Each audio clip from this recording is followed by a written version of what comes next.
Sir, ಈ ಬಜೆಟಲ್ಲಿ ನಾವು overall ನೀವು ಫೈನಾನ್ಷಿಯಲಿ ಎಲ್ಲರಿಗೂ ಸ್ಟ್ರೆಂತ್ ಆಗಲಿ ಅಂತ 60,000 ಪ್ರತಿಯೊಂದು ಮನೆಗೂ, ರೈತನ ಮನೆಗೆ ಹೆಚ್ಚು ಕಮ್ಮಿ ಬರೀ ಅರ್ಬನ್ ಸೆಕ್ಟರ್ ಇಸ್ 31%. ಮಿಕ್ಕಿದ್ದೆಲ್ಲ ರೈತರಿಗೆ ದುಡ್ಡು ಹೋಗ್ತಾ ಇದೆ. ಕೃಷಿಗೂ ನಾವು ಹೆಚ್ಚಿಗೆ ಕೊಟ್ಟಿದ್ದೀವಿ. ಈ ಅಗ್ರಿಕಲ್ಚರ್ ಸಂಬಂಧಪಟ್ಟ ಈಗ ನಮ್ಮ ಇರಿಗೇಷನ್ ದುಡ್ಡು ಕೊಟ್ಟರೆ ಕೃಷಿ ಕೊಟ್ಟಾಗೆ, ಇಟ್ ಇಸ್ ಆಲ್ಮೋಸ್ಟ್ ಕೃಷಿ ಕೊಟ್ಟಾಗೆ. ಹಂಗೆ ಅವ್ರಿಗೆಲ್ಲ ಒಂದು ಸರ್ವತ್ತು ಮಾಡಿದ್ವಿ. ಆಮೇಲೆ ನೀವು ಸ್ವಾಮಿನಾಥನ್ ನೆನೆಸ್ಕೊಂಡ್ರಿ, ನೀವು ಯು ಜಸ್ಟ್ ರಿಮೈಂಡೆಡ್ ಸ್ವಾಮಿನಾಥನ್ ವಿಚಾರ.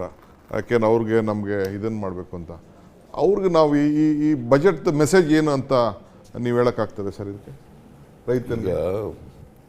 ನಾನು ಅದಕ್ಕೆ ಕೇಂದ್ರ ಸರ್ಕಾರ ಸ್ವಾಮಿನಾಥನ್ ಏನು ಶಿಫಾರಸು ಮಾಡಿದ್ದಾರೆ, ಸ್ವಾಮಿನಾಥನ್ ಅಧ್ಯಕ್ಷತೆಯಲ್ಲಿ ಒಂದು ಸಮಿತಿ ಮಾಡಿದರು, ಅವರು ರಿಪೋರ್ಟ್ ಕೊಟ್ಟಿದ್ದಾರೆ.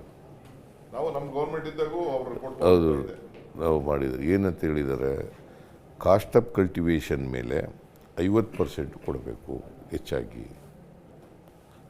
100 ರೂಪಾಯಿ ಅವ್ರಿಗೆ ಖರ್ಚಾಗಿದ್ದರೆ 150 ರೂಪಾಯಿ ಕೊಡಬೇಕು ಅವ್ರಿಗೆ ಬೆಳೆಗೆ.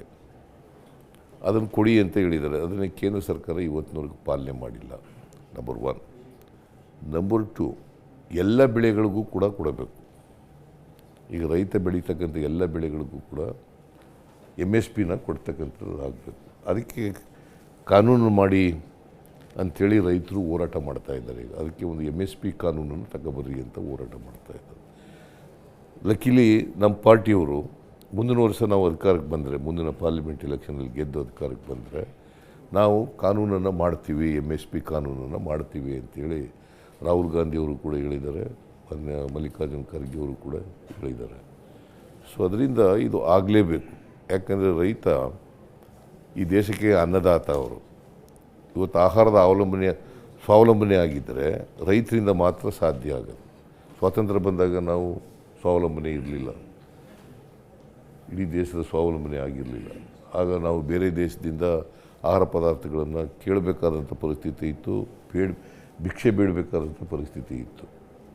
ಇವತ್ತು ಸ್ವಾವಲಂಬನೆಯನ್ನು ಸಾಧಿಸಿದ್ದೀವಿ. ಇದಕ್ಕೆ ಕಾರಣ ಸ್ವಾಮಿನಾಥನ್ ಕಾರಣ, ಇಂದಿರಾ ಗಾಂಧಿಯವರು ಕಾರಣ, ಜಗಜೀವನ್ ರಾಮ್ ಅವರು ಕಾರಣ.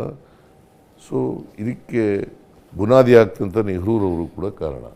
ಅದಕ್ಕೋಸ್ಕರವಾಗಿ ರೈತರಿಗೆ ನಾವು ಹೆಚ್ಚು ಒತ್ತು ಕೊಡ್ತಕ್ಕಂಥ ಕೆಲಸವನ್ನು ಮಾಡಬೇಕು. ಅದಕ್ಕೆ ಅವರು ನೀರಾವರಿ ಇರ್ಬೋದು, ಕೃಷಿ ಕಾರ್ಮಿಕರು ಇರ್ಬೋದು, ರೈತರ ಜಮೀನುಗಳಿಗೆ ನೀರು ಕೊಡ್ತಕ್ಕ ಕೃಷಿ ಭಾಗ್ಯ ಮಾಡೋದೇ ಅದಕ್ಕೋಸ್ಕರ.